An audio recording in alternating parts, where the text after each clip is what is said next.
सवाल एक है और ये सिद्ध कीजिए कि यदि त्रिभुज एबीसी में बिंदु ए बी सी के स्थिति सदिश क्रमशः 2i minus J cap plus K cap I cap minus 3 cap minus 5 cap और 3i माइनस 4 के कैप 4j कैप माइनस 4 के कैप है तो त्रिभुज समकोण होगा कि नहीं। देखिए समकोण के लिए बात हमको प्रूव करना है। समकोण की स्थिति पहले बताया था आपको कि पाइथागोरस प्रमेय के हिसाब से कर्ण का वर्ग बराबर आधार का वर्ग प्लस लंब का वर्ग ये होना चाहिए। अगर ये दो यानी कि दो भुजाओं का वर्ग अगर जो तीसरी भुजा के वर्ग के बराबर आएगा तो ये क्या है, समकोण है।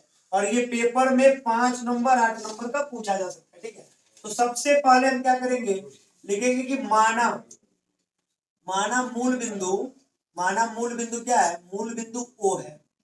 माना मूल बिंदु O है। अब इसका मूल बिंदु हम O मान लेते हैं। O जैसे मानेंगे उसके बाद देखिए क्या क्या दिया उसको देख ले थोड़ा। वेक्टर OA इक्वल टू क्या दिया, 2i cap minus J cap plus K cap. ठीक है, OB इक्वल टू क्या दिया बताइए, तो i cap minus 3j cap और माइनस 5k कैप। और OC इक्वल टू क्या दे दिया, तो ये आपका दिया है 3i cap minus 4j cap minus 4k cap. ठीक है, ये तीनों दे दिया। अब सबसे पहले हम इसमें करेंगे क्या, सुन लीजिए। तो भुजा यानी कि टोटल एक एक भुजा की लंबाई ज्ञात करेंगे। एक एक भुजा की लंबाई कैसे ज्ञात करेंगे, इधर सुनिए। सबसे पहले यहाँ लिखेंगे तब AB equal to vector AB equal to vector AB का वैल्यू निकाल लेंगे OB माइनस OA करके। ठीक है, घटा के। अब OB की वैल्यू कितनी बताइए, i cap minus 3j cap minus 5k cap.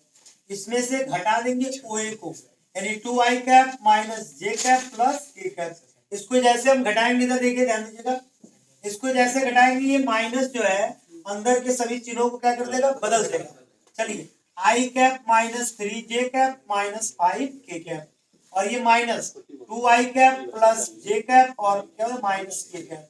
और थोड़ा सा ध्यान दीजिए i कैप और ये 2i कैप है, तो 2i कैप माइनस में है और ये क्या प्लस में, तो 2 में से 1 क्या हो जाएगा, घट जाएगा, माइनस i कैप हो जाएगा। यहाँ पे 3j कैप में से और 1j कैप घट जाएगा तो माइनस 2j कैप हो जाएगा, माइनस 5k कैप और minus k cap minus 6k cap हो जाएगा।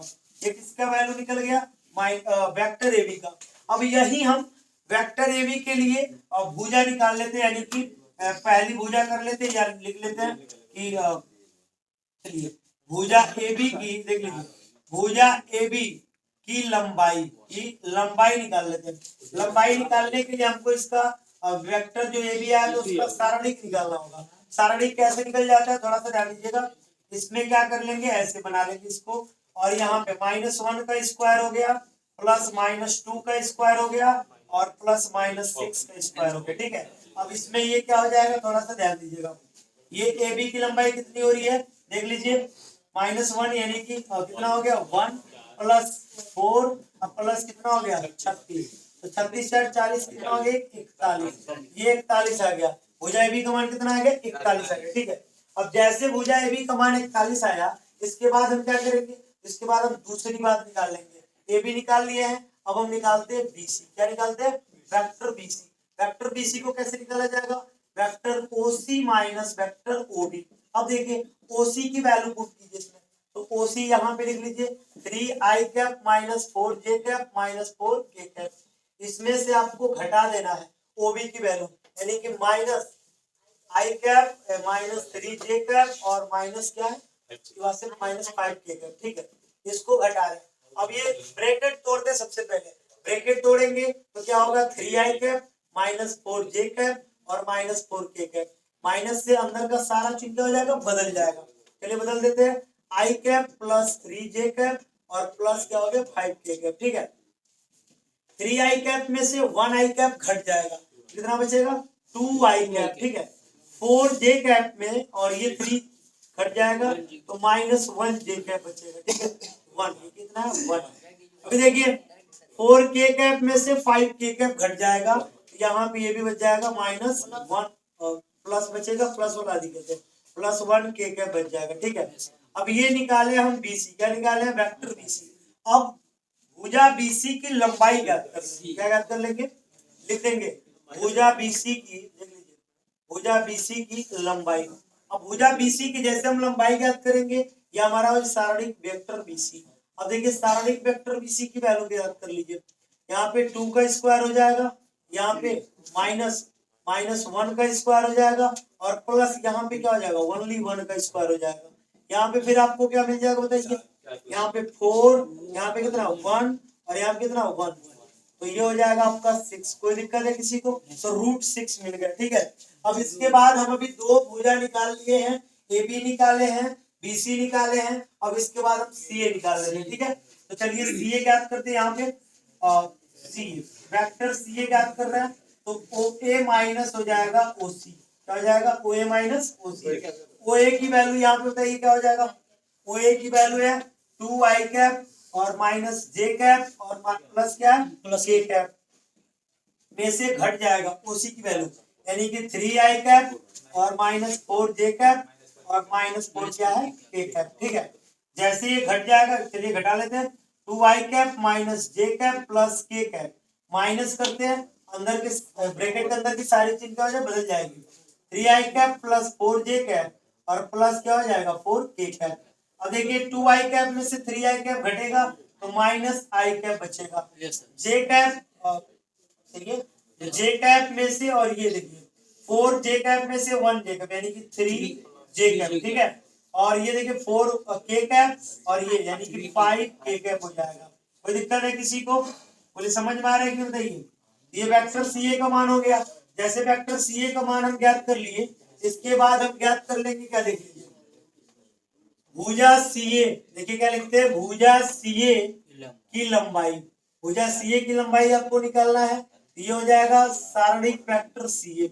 अब ये मान निकाल लेंगे मापांक इसका। कैसे निकालेंगे देखिए, तो -1 का स्क्वायर हो जाएगा और प्लस क्या हो जाएगा, 3 का स्क्वायर हो जाएगा और प्लस क्या हो जाएगा, 5 का स्क्वायर हो जाएगा, ठीक है। अब जैसे मिल गया, यहाँ पे बताइए क्या हो जाएगा। तो यहाँ पे 1 का स्क्वायर जो तो 1 होगा, ये 1 हो गया। 3 का स्क्वायर 9 और 5 का 25, कितना हो गया ये 25, 9 25 35 हो रहा है, ठीक है 35 हो जा रहा है। अब देख लीजिए ये 35 हो गया। तीन वैल्यू, तीनों भुजा की लंबाई हम प्राप्त कर लिए।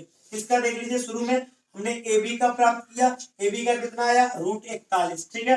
अब हम बी सी का प्राप्त किए हैं, तो बी सी का कितना आया था, यहाँ पे √6 आया था, ठीक है।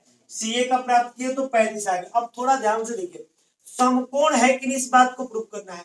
समकोण के लिए कंडीशन में पहले बताऊं कि आपको पाइथागोरस का प्रमेय अप्लाई करना है, यानी कर्ण का स्क्वायर जो होता है वो लंब का स्क्वायर प्लस आधार के स्क्वायर के बराबर होती है। यानी एक भुजा का स्क्वायर दो भुजा के स्क्वायर के योग के बराबर होनी चाहिए, तब जो है मानेंगे कि समकोण है।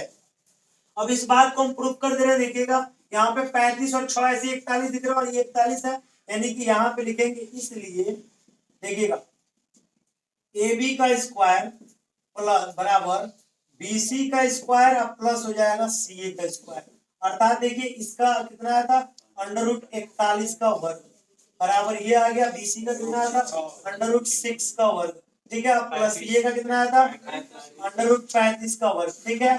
अब देखिए यहाँ पे ये हो गया 41 और ये 35 और 6 कितना हो गया, 41 बराबर 41। अतः प्रूफ हो गया कि हाँ, जैसे पूछेगा ना 41 बराबर 41 आ गया हमारा, अतः प्रूफ हो गया कि त्रिभुज क्या है, समकोण त्रिभुज है। कोई दिक्कत है किसी को? तो समझ में आ गया, बोलिए। 41 ये 35 हो जाएगा, 35 और 6 कितना हो गया, 41 हो गया। ये प्रूफ हो जाएगा आपका कि 41 बराबर 41, अर्थात जो त्रिभुज क्या है, समकोण त्रिभुज है, ठीक है। चलिए इसको नोट कर लीजिए, उतार लीजिए इसको।